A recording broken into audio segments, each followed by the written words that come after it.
Before there were names for the darker, twisting corridors of the human heart, the ancient Greeks looked into the mirror of their myths and saw the reflection of our most dangerous drives reflected back at us. We think we know these stories, but we often forget that beneath the grandeur of gods and heroes, there beats a pulse of something far more animatia and far more lethal. This is the story of a house stained red by the sins of the father, a story not of a battle against foreign enemies, but of a war fought within the sanctuary of the home, where a daughteress love curdles into a weapon sharper than any sword. To understand the weight of this tale, we must look to the windswept, rocky heights of Mycenae, the citadel of kings. In the Greek imagination, this was a place built on violence and curses, a world where the gods did not watch from afar, but stepped into the room, breathing down the necks of mortals, twisting their desires into knots they could not untie. It was a world where fate was a cage, and the house of Electra was the darkest cell of all. Here, the walls themselves seemed to weep with the memory of blood. We are in the realm of the house of Electra, a dynasty cursed from its very foundation, a family tree that grows only when watered with the blood of its own branches. The tale begins not with our heroine, but with her father, Agamemnon, the king of men. He is a figure of colossal arrogance and cold calculation. When the Greek fleet is becalmed, unable to sail to Troy, the oracle delivers a sentence. The winds will only blow if Agamemnon sacrifices his own daughter, Iphigenia. He lures her to the harbor with a lie, a promise of marriage to the great Achilles, only to bind her to the altar and spill her blood to appease the goddess Artemis. The wind rises, the ships sail, but the heart of the mother, Clytemnestra, turns to stone and then to jagged iron. She does not weep. She begins to plot.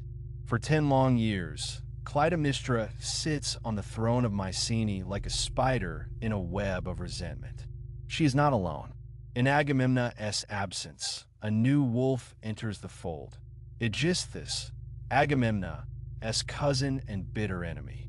They rule the city together, feeding on the king's wealth and the people's discontent, but their eyes are always fixed on the horizon, waiting for the day the warlord returns. In this toxic household grows a young girl named Electra.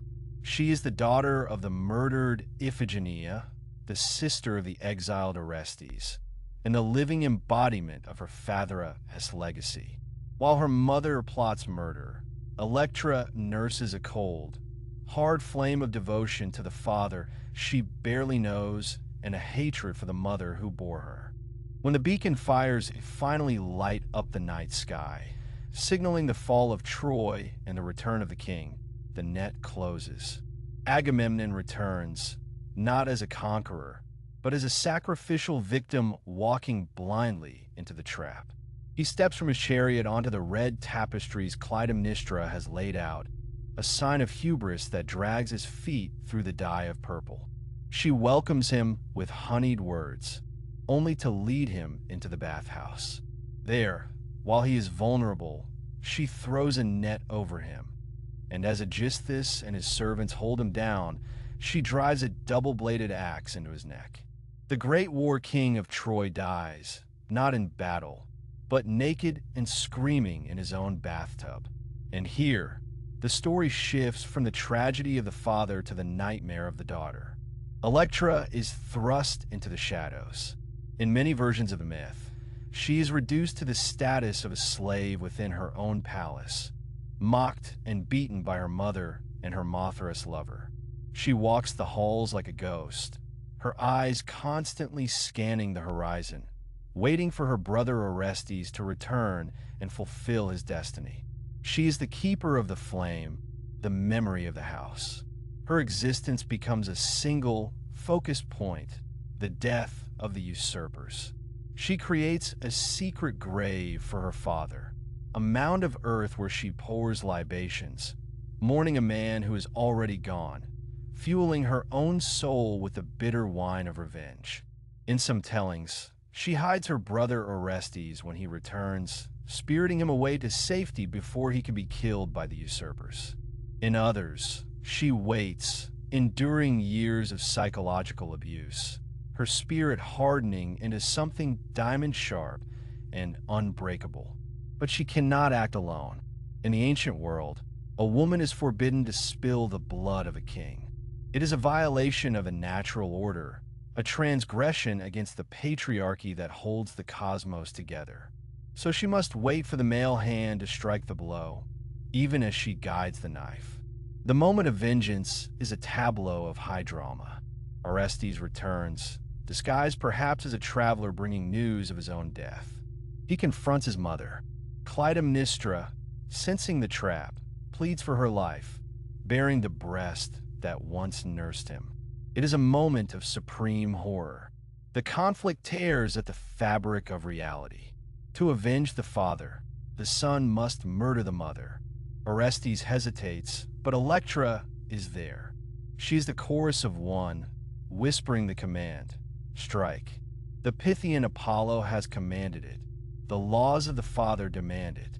When the blade sinks into Clytemnestra's chest, something breaks in the universe. Orestes and Electra are not merely murderers. They have violated the primal bond of the womb. Almost immediately, the Furies appear black, winged spirits of vengeance with dripping eyes and snakes for hair. They do not come for the crime of killing a king.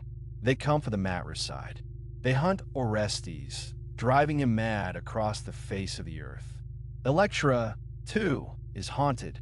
The myth tells us that while justice was served, the debt of blood is not easily paid. The story ends not in celebration, but in a trial at the Areopagus, the court of Athens, where the god Apollo defends Orestes against the ancient Furies. Athena herself casts the deciding vote, releasing Orestes from his guilt and transforming the Furies into the kindly ones, the Eumenides. But for Electra, the resolution is quieter. She fades into the background, her purpose fulfilled. In some versions, she marries her Brothera-esque friend Pylades. In others, she simply vanishes, a weapon that is no longer needed once the war is over. When we look beneath the surface of this saga of kings and queens, we find the raw roots of human psychology. The myth of Electra gave her name to a concept that would define psychoanalysis millennia later, the Electra complex. It is the female counterpart to the Oedipus complex, describing a daughter-esque psychosexual competition with her mother for the possession of her father. But the Greeks understood this long before Freud. They saw in Electra the terrifying power of attachment. She represents the daughter who refuses to sever the cord, whose devotion to the father becomes a pathological obsession, poisoning her relationship with the mother and stunting her own growth. She is the eternal daughter, trapped in the amber of her grief, unable to move forward until the father-esque ghost is appeased. Yet, there's another meaning here, one rooted in the political reality of ancient Greece. This is also a story about the transition of power. Clytemnestra represents the matriarch, the earth goddess worship of the old world, the power of the blood and the womb. Electra and Orestes represent the new order of the patriarchy, the rule of law and the solar gods like Apollo. The story is a justification for the suppression of the mother right, the ancient belief that lineage runs through the mother. By avenging the father and killing the mother, Electra helps cement the rule of the father house. It is a violent revolution within a single family, dramatizing the shift in the cultural cosmos. The legacy of Electra is vast and enduring. Her name became